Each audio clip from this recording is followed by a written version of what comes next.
TET Tripura TET. Hello guys, Tripura টেটের 2025-এর full preparation চলছে। তো আজকে আমরা পেপার নিয়েছি 2017-এর পেপার নিয়েছি আমরা। 2017-এর যে ফার্স্ট পার্টটা হচ্ছে তোমাদের চাইল্ড ডেভেলপমেন্টের প্যাডাগজি পার্টটা। এটা কমপ্লিট করব, প্রথম 30টা কোয়েশ্চেন এটা কমপ্লিট করব। তো একে একে একটা করে নিই কোয়েশ্চেন, একটা করে এমসিকিউ কোয়েশ্চেন আমরা প্রথম চাইল্ড ডেভেলপমেন্ট প্যাডাগজির পার্টটা করব। এর আগে আমি কমপ্লিট করে ফেলেছি 2019-এর, তারপর 2018, এখন করছি 2017। 2018-র দুইটা পেপার আছে টোটাল। তো প্রথম কোয়েশ্চেনটা হচ্ছে, Jean Piaget was a biologist, neurologist or psychologist or none of the above. তো জিন পিয়াজেট হলেন একজন সাইকোলজিস্ট, মনোবিদ। Learning depends on cognitive development, শিক্ষণ প্রক্রিয়া জ্ঞানমূলক বিকাশের উপর নির্ভরশীল। এটা কি সবসময়, অলওয়েজ, না কোনো কোনো সময়, সামটাইমস, না নেভার, না নান অফ দ্য অ্যাবভ, কোনটা হবে? তো এটা সঠিক অ্যান্সার হচ্ছে always.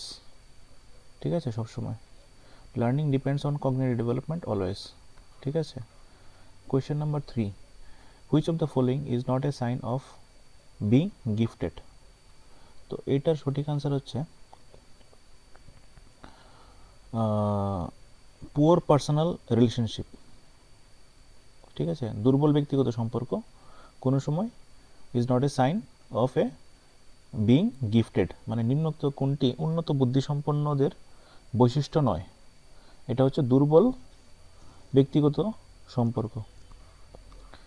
Question number 4, in the classroom situation administering a diagnostic test not standardized before or during instruction refers to। শ্রেণীকক্ষ পরিবেশে শিক্ষা প্রদানের পূর্বে বা শিক্ষা প্রদানের সময় যে ডায়াগনস্টিক টেস্ট ব্যবহৃত হয় তাকে বলা হয়, তাকে কি বলা হয়? এটাকে বলে ফর্মেটিভ অ্যাসেসমেন্ট। ঠিক আছে, এটাকে ফর্মেটিভ অ্যাসেসমেন্ট বলা হয়। Dash is not product of learning. তো এটার সঠিক অ্যান্সার হচ্ছে ম্যাচুরেশন মানে পরিণমন। ড্যাশ শিক্ষণের ফলশ্রুতি নয়। এবার Stanford Binet test measures. Stanford Binet test পরিমাপ করে কিসের? ব্যক্তিত্বের, না পড়ার দক্ষতার, না বুদ্ধির, না উপরের কোনোটিরই নয়। তো এটা হচ্ছে বুদ্ধির, intelligence.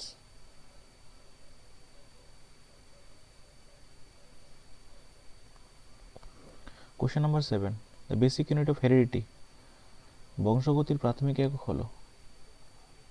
The basic unit of heredity হলো জিন। জিন হচ্ছে হেরিডিটির মানে গঠনমূলক ব্লকস, মানে বেসিক ইউনিট হচ্ছে হেরিডিটির হচ্ছে জিন।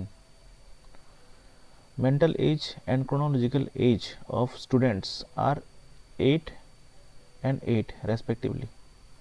দেন আইকিউ, এটা কি above average level, of average level, below average level, none of the above?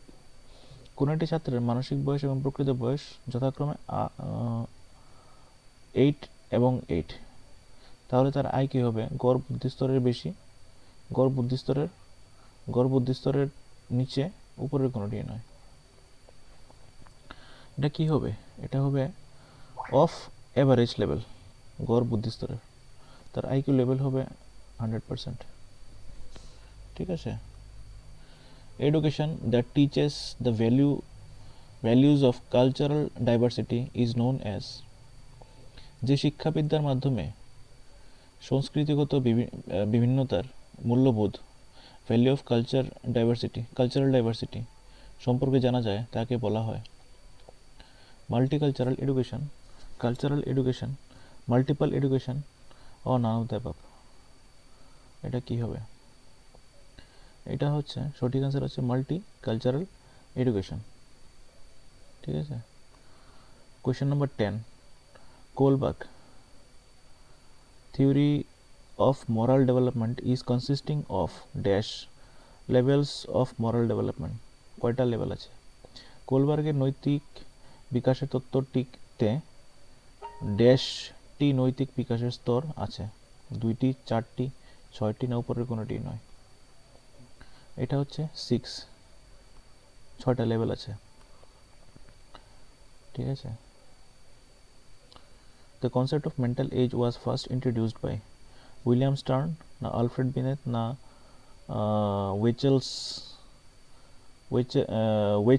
উইচসেলার or none of them? তো এটা সঠিক অ্যান্সার হচ্ছে Alfred Binet.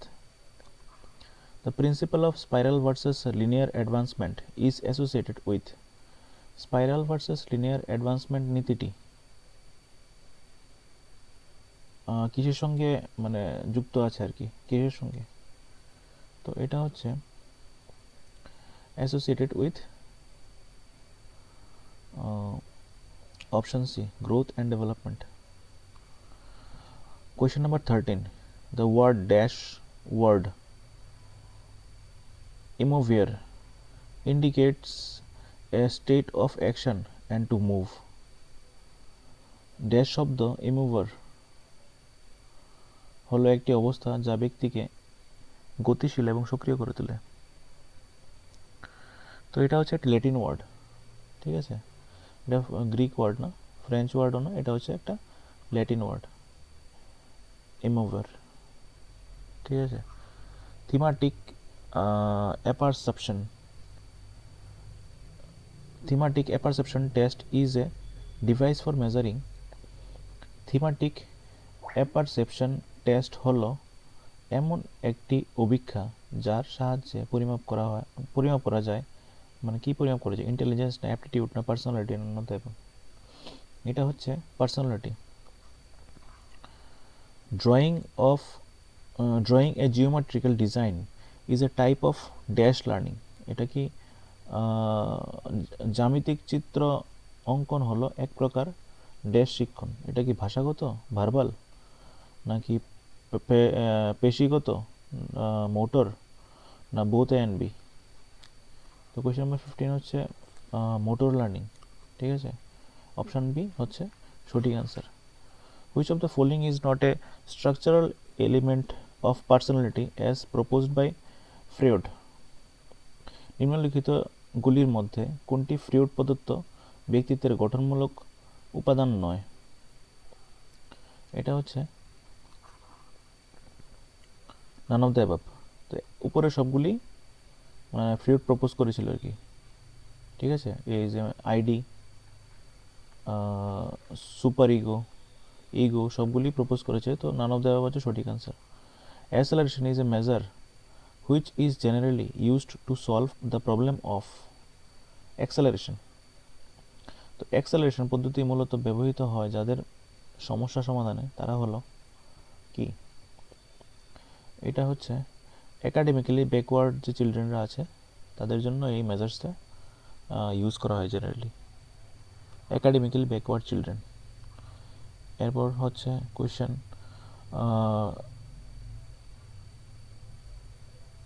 Rorschach-Ing blood test is an dash technique for measuring personality. তো এটা কি? Option A প্রক্ষেপণমূলক, projective, non projective, অপ্রক্ষেপণমূলক, associative, অনুষঙ্গমূলক। তো এটার সঠিক অ্যান্সার হচ্ছে প্রজেক্টিভ টেকনিক, প্রজেক্টিভ, প্রক্ষেপণমূলক। আচ্ছা। Question number 19, which one of the following can be treated as the best adjustment mechanism?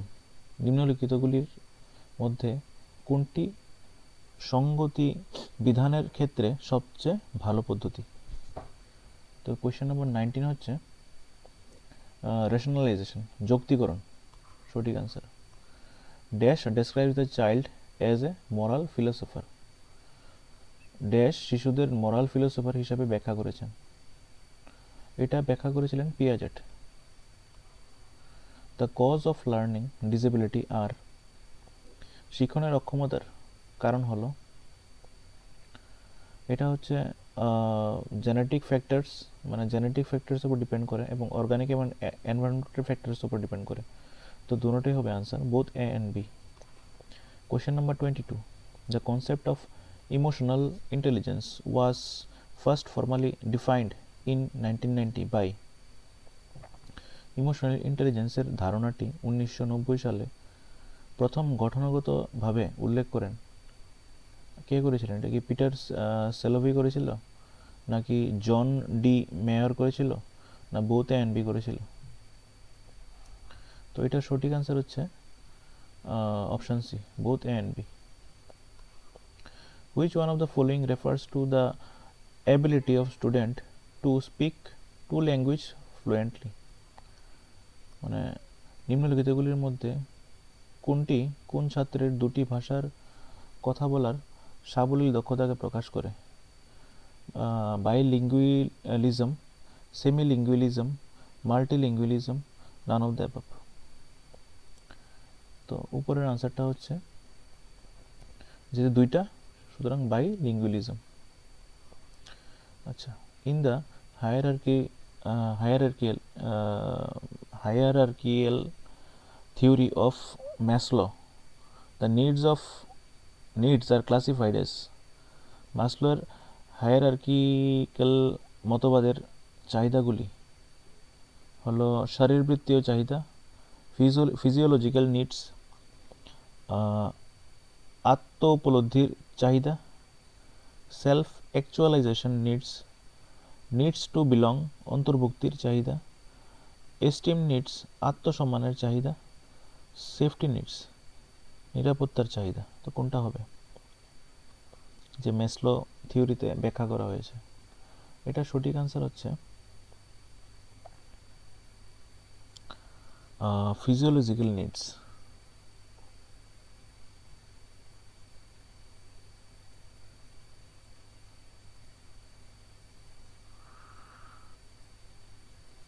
এটা সঠিক answer, hierarchical theory of Maslow, the needs is classified as।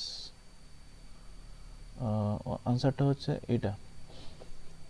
প্রথমে হবে সেফটি নিডস, প্রথমে হবে তোমার ফিজিওলজিক্যাল নিডস, তারপর আসবে সেফটি, এক নম্বরে ফিজিওলজিক্যাল, তারপরে হবে সেফটি, 2 নম্বর। হায়ারার্কি হিসাবে যদি আমি এটাকে সাজাই, তো প্রথমে ফিজিওলজিক্যাল নিডস, তারপর হবে সেফটি নিডস, ঠিক আছে?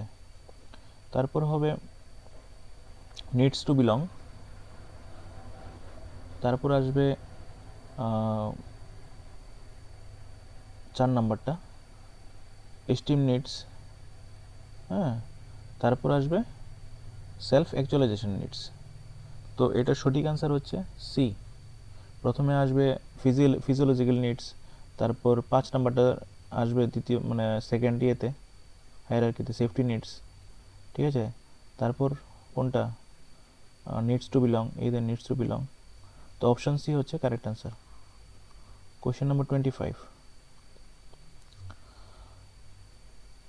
ফিনাইলকেটোনিউরিয়া PKU, যা মানসিক প্রতিবন্ধকতা মেন্টাল রিটার্ডেশন সৃষ্টি করতে পারে, হলো একটি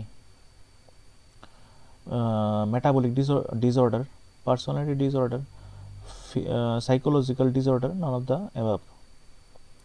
তো এটার আনসার হচ্ছে মেটাবলিক ডিসঅর্ডার।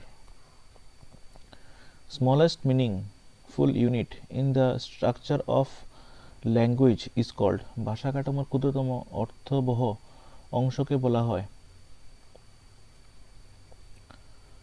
এটাকে বলা হয় মরফিম, মরফিম বলা হয়। When learner follows the learning method from general to specific, then the method is called deductive method, অবরোহণ পদ্ধতি, ঠিক আছে? Who assumed that every function of a child cultural development appears twice, firstly interpsychologically and secondly intrapsychologically. কার মতবাদ অনুসারে প্রতিটি শিশুর cultural ডেভেলপমেন্টের প্রক্রিয়া দুটি ধারা আসে, প্রথমটি ইন্টার সাইকোলজিক্যালি এবং দ্বিতীয়টি ইন্ট্রা সাইকোলজিক্যালি। তো কে এটা মানে সমর্থন করেছিল, কে এজিউম করেছিল এটা? এটা সঠিক অ্যান্সার হচ্ছে Vygotsky. Question number 29, operant conditioning theory was advocated by. Operant conditioning তত্ত্বটি উদ্ভাবন করেন কে? প্যাভলভ, স্কিনার না Thorndike? None of the above. এটা করেছিল Skinner. Question number 30, last question এই পার্টের, চাইল্ড ডেভেলপমেন্ট অ্যান্ড প্যাডাগজি পার্টের। Ivan Pavlov was an or a Ivan Pavlov ছিলেন একজন আমেরিকান মনোবিদ, জার্মান মনোবিদ, ফ্রেঞ্চ মনোবিদ, উপরের কোনোটি নয়। তো তিনি ছিলেন একজন রাশিয়ান ফিজিওলজিস্ট ইভান প্যাভলভ। তো সঠিক অ্যান্সার হচ্ছে নান অফ দ্য অ্যাবাভ, উপরের কোনোটি নয়। তো আজকে এতটুকুই। তো আমরা কমপ্লিট করে ফেলেছি 2017-এর এমসিকিউ পার্টটা, চাইল্ড ডেভেলপমেন্টের প্যাডাগজির পার্টটা। তো নেক্সট ভিডিওতে আবার নিয়ে আসবো আরেকটা কোয়েশ্চেন পেপার, যেটা নেক্সট পরীক্ষা হয়েছিল 2015-তে। তো 2015-এর কোয়েশ্চেন পেপারটা আমরা একে একে কমপ্লিট করব। ঠিক আছে, চলুন এখান থেকে বিদায় নিচ্ছি। ধন্যবাদ।